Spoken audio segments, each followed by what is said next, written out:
Students, today we are going to discuss black body radiation, an important aspect of atomic structure, by which we can go to the another concept of atomic structure, quantization पर हम लोग जाएंगे। तो black body radiation पहले होता क्या है, what is a black body? Any ideal object, कोई भी आइडियल ऑब्जेक्ट जो सब रेडिएशन को एब्जॉर्ब करे और उतनी ही परफेक्टली उसको इमिट करे, इसको क्या बोलते हैं?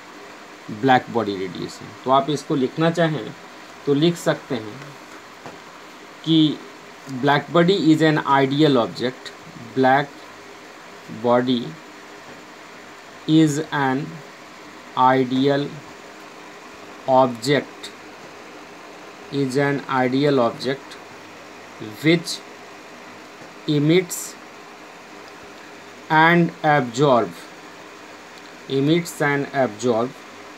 radiations of all frequencies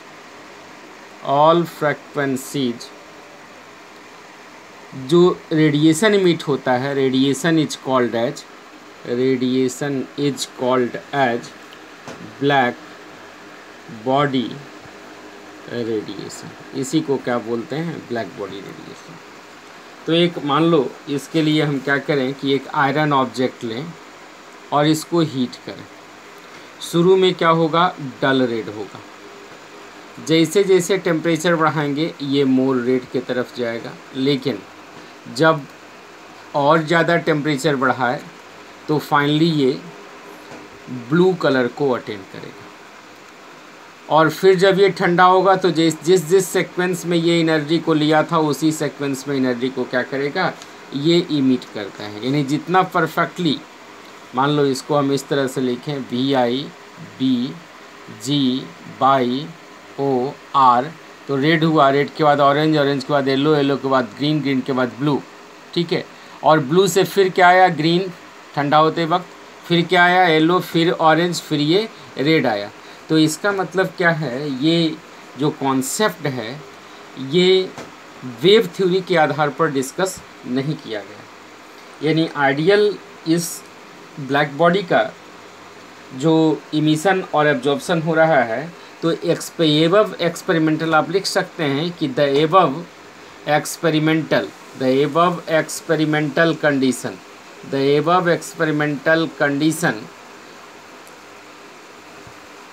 cannot be explained satisfactorily by wave theory of light।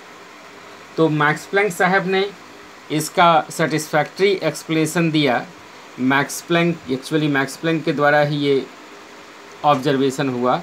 तो Max Planck explained the fact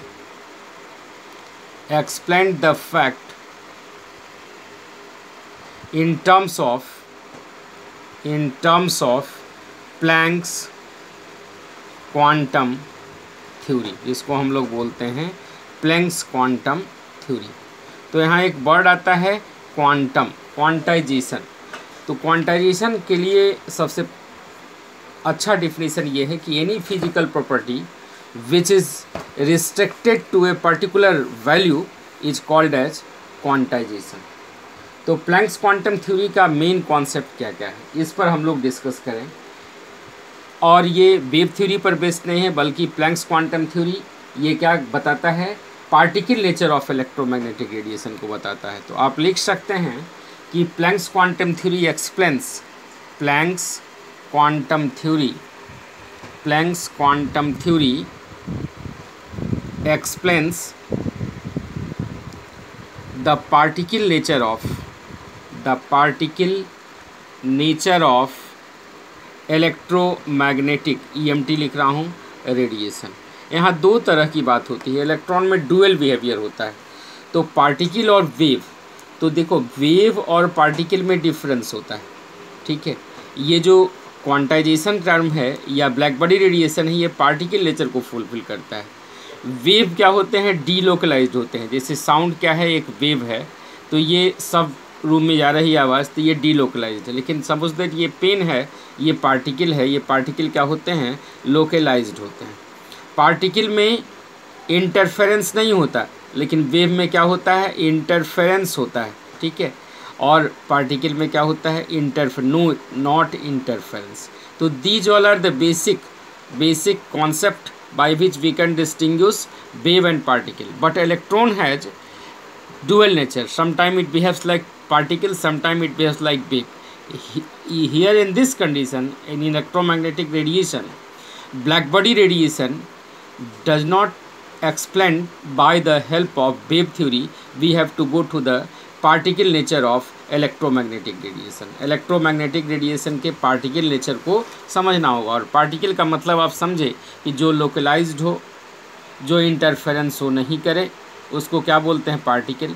जहाँ डीलोकलाइजेशन हो, इंटरफेरेंस हो, डिफ्रैक्शन हो, वो क्या बोलते हैं, वेव बोलते हैं। अब यहाँ देखो प्लैंक्स क्वांटम थ्योरी का मेन पॉस्टुलेट क्या क्या था। पहला पॉइंट तो ये था कि एटम्स और मॉलिक्यूल्स रेडिएट और absorb energy distinctly in the form of a small packet of radiation or a small bundles of energy। तो यहाँ देखेंगे क्या लिखेंगे, क्या एटम्स और मॉलिक्यूल्स रेडिएट्स और एब्जॉर्ब एनर्जी कंटिन्यूसली नहीं, डिसकंटिन्यूसली एक एक करके, discontinuously in the form of a small packets or bundles of energy, a small packets or bundles of energy. The smallest packet of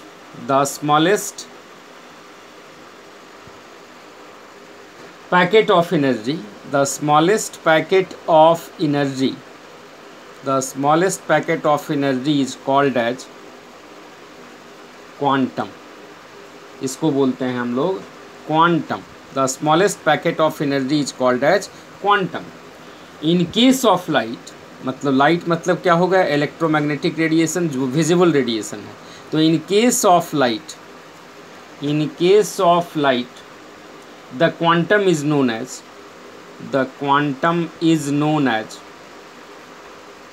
the smallest packet of energy is known as photon।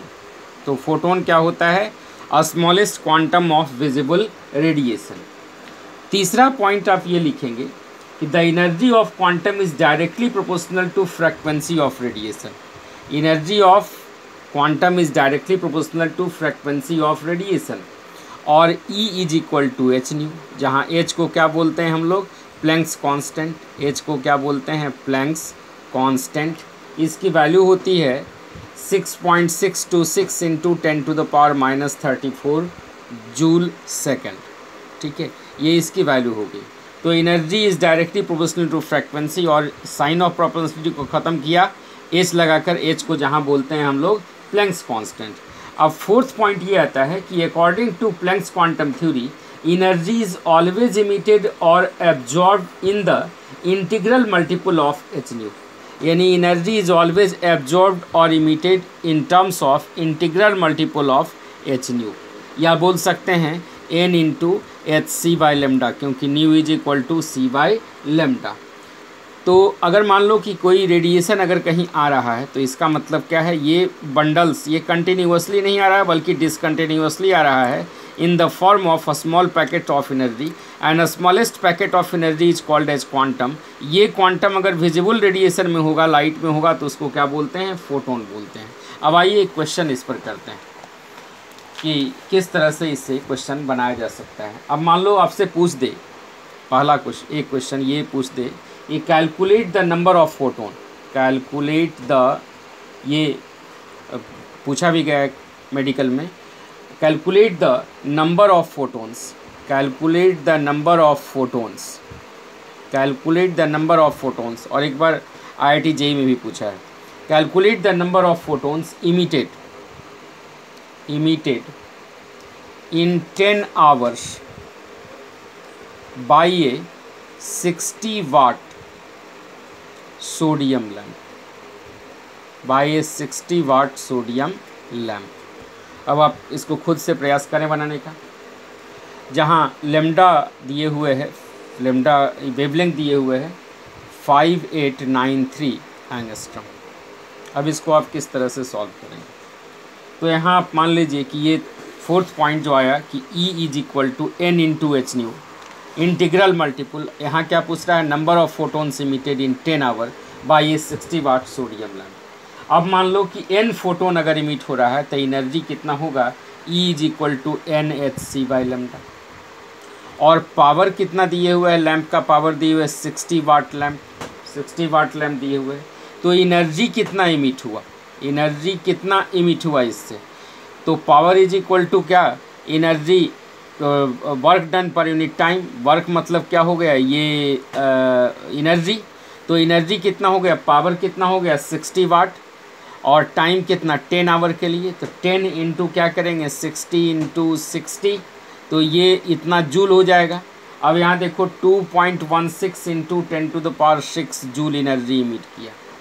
आपके पास क्या है? N into h c by lambda is equal to 2.16 into 10⁶। N का वैल्यू निकालना है।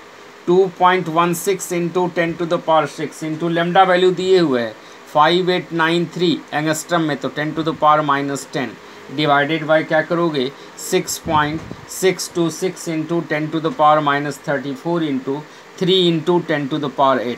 N का value आ जाएगा 6.4 into 10⁻24।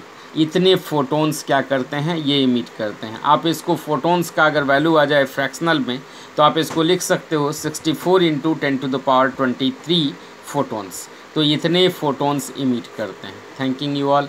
I think you have understood the fact of black body radiation and Planck's quantum theory. Thanks.